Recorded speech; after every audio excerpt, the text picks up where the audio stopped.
happened back in 2017, during my sophomore year at a private high school in Pennsylvania. The school was old, built sometime in the 1950s, with long, narrow halls, creaky wooden floors, and the constant smell of dust no matter how often they cleaned. I had transferred there after my family moved for my dad's job, and from the first day I could tell something was off about the place. It wasn't just the building, it was the people. The teachers were polite but cold, the students were cliquey, and the seniors especially seemed to act like they knew something the rest of us didn't. I chalked it up to small-town vibes and tried to settle in. It was a few weeks in when I first heard someone mention Room 216. I was sitting at lunch with a girl named Brooke, one of the only people who was friendly to me, and she casually dropped it into the conversation. She said something like, "You'll want to avoid Room 216. Even though it's closed off, weird stuff still happens around it." When I asked her what she meant, she lowered her voice and said it was better not to ask questions about it, that it was bad history. Naturally, that just made me more curious. Over the next few days, I started paying closer attention when students whispered in the hallways. I picked up bits and pieces of rumors about a teacher who disappeared, about a student who was never found, about screams that some claimed to hear late at night. One day, after class, I brought it up again with Brooke.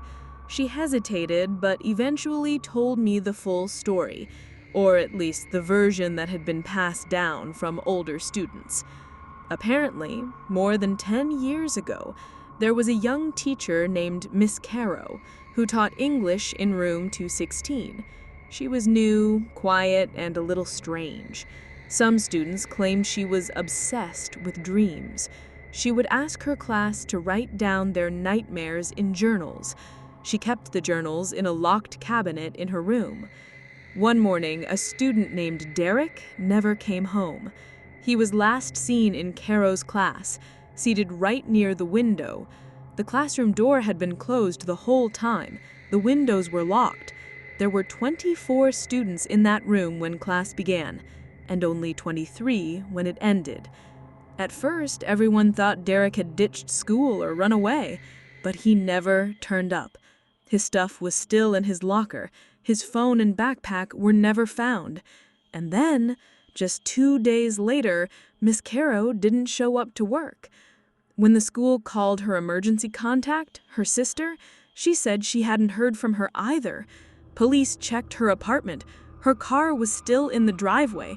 Her purse, wallet, even her ID, still inside. But Miss Caro was gone, completely vanished. The school locked room 216 permanently. They even shut off the hallway it was on. It stayed that way for over a decade. After hearing all this, I'll admit I was freaked out, but also weirdly fascinated. And that obsession got the better of me one afternoon in November. It was a Wednesday. I had stayed late to help my history teacher organize exam papers. The sun was already down by the time I finished, and the school was practically empty. I was walking down the east stairwell when I noticed the hallway leading to room 216 was open. Normally, there was a padlocked gate blocking it off, but not that day. The gate was wide open. At first, I stopped and just stared down the hallway. Every light was flickering. The air coming from that direction felt colder, way colder than the rest of the school. I tried to tell myself it was just the old building and faulty heating, but I walked forward anyway. Each step made my heart beat louder. There were no sounds, no teachers, no custodians, just that low hum from the lights and the strange feeling that I shouldn't be there.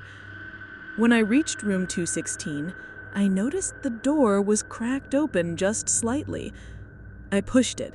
It creaked louder than it should have, and I stepped into pure darkness. I pulled out my phone and turned on the flashlight. Dust floated through the air like tiny ghosts. The desks were all still there, lined up like they hadn't been touched in years.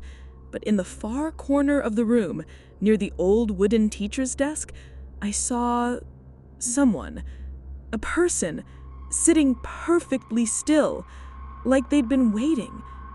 They were wearing what looked like a school uniform, an older style we didn't use anymore. Their back was to me. I thought maybe it was a mannequin at first, but then their head turned slightly toward me. The beam of my flashlight flickered just enough for me to catch a glimpse of their face, or lack of one. There were no eyes, no nose, no mouth, just smooth, pale skin stretched tight where a face should be. Then my flashlight went out. Complete darkness. I panicked. I backed away, feeling for the doorframe. I couldn't see anything, but I swear I heard breathing. Slow, shallow breathing just a few feet in front of me. Then a whisper. A woman's voice. "You're not supposed to be here." I ran. I don't remember the hallway. I barely remember hitting the stairs. All I know is I didn't stop running until I burst through the front doors and collapsed on the sidewalk outside. When I got home that night, I couldn't sleep. I kept thinking about what I saw, or what I thought I saw. I tried convincing myself it was a trick of the light, stress, my imagination. Until the next morning. When I woke up, there was a piece of paper under my bedroom door. Not slid under, it was wedged in tightly, like someone had carefully placed it. It was lined notebook paper, torn at the top. Written in thin, perfect cursive were the words, "You weren't supposed to enter room 216. She's not done yet." I never told anyone. Not Brooke, not my parents, not even the teachers. I started taking the long way around that wing of the building, even though it was locked again the next day like it had never been open. But I know what I saw, and I know whoever or whatever was sitting in that classroom, it never left. Anyway, that's enough talking from me tonight. You take care, won't you? And if you find a hallway in your school that's always locked, don't go looking for the key. Sleep well, dear. Nanny. It started during my last year in school, in a class that should have been completely forgettable, 11th grade geography. We had this old classroom on the second floor, right across from the science lab. The kind of room with buzzing tube lights, mismatched chairs, and broken blinds that always rattled when the fans spun too fast. It was ugly, hot, and boring, but nothing scary. Until she started showing up. There was a girl, pale, skinny, with straight black hair that always looked slightly wet. She wore our school uniform, but the skirt was a little outdated, like from years ago. She always sat in the back corner, second seat from the window. Never spoke, never raised her hand, and for some reason, none of the teachers ever called on her. At first, I assumed she was new or just shy, but when I casually asked my friend Maya who she was, Maya just stared at me. "Who?" I said, "The girl in the back, long hair, always wears the sweater even when it's hot." Maya frowned. "Dude, no one sits there. That seat's empty." I laughed it off. I thought she was messing with me. But it kept happening.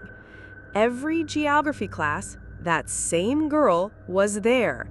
Never late, never moved, just sitting. And I noticed something weird. No one ever looked at her. Not once. Everyone's eyes just sort of skipped over her, like their brains filtered her out. That's when it hit me. I was the only one who could see her. I started paying closer attention. Every day I'd try to sneak glances at her without being obvious. She never wrote in a notebook, never blinked, just stared forward frozen.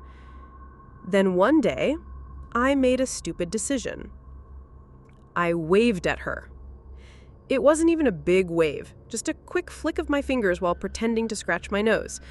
But for the first time, she moved.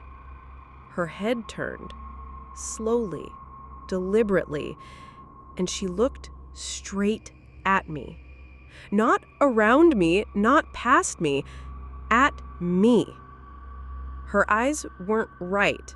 Too big, too dark, no reflection. And then she smiled.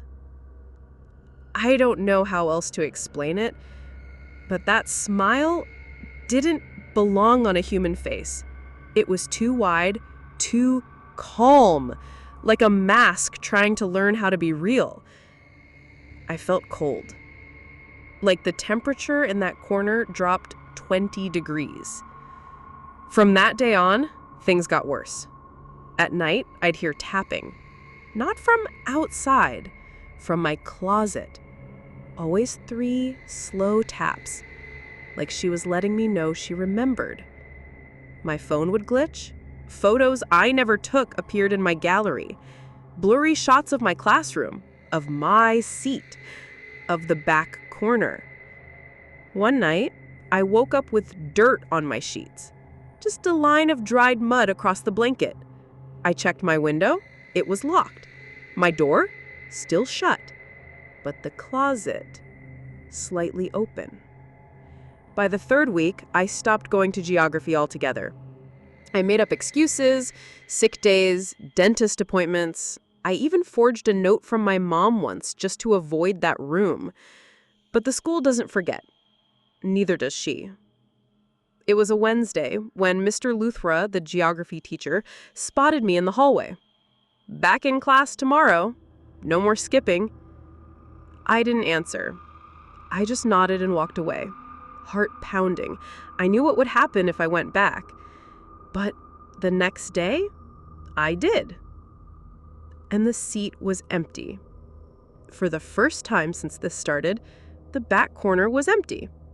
No girl, no sweater, no one staring. I told myself maybe it was over. Then halfway through class, Mr. Luthra paused his lecture and he said, "There's an empty seat back there. Someone take attendance for her." And he pointed right at the second seat from the window. The seat was still empty. I raised my hand. "Sir, there's no one." Before I could finish, I felt it. A hand, cold and damp, on my shoulder. I turned. No one was there, but on my desk was a note. Folded once, no name, just one sentence written in thin red ink. "I never left. You just stopped seeing me." I left that school 2 months later. Graduated early, took my exams online. I couldn't walk into that classroom again. Couldn't pass that hallway without feeling watched.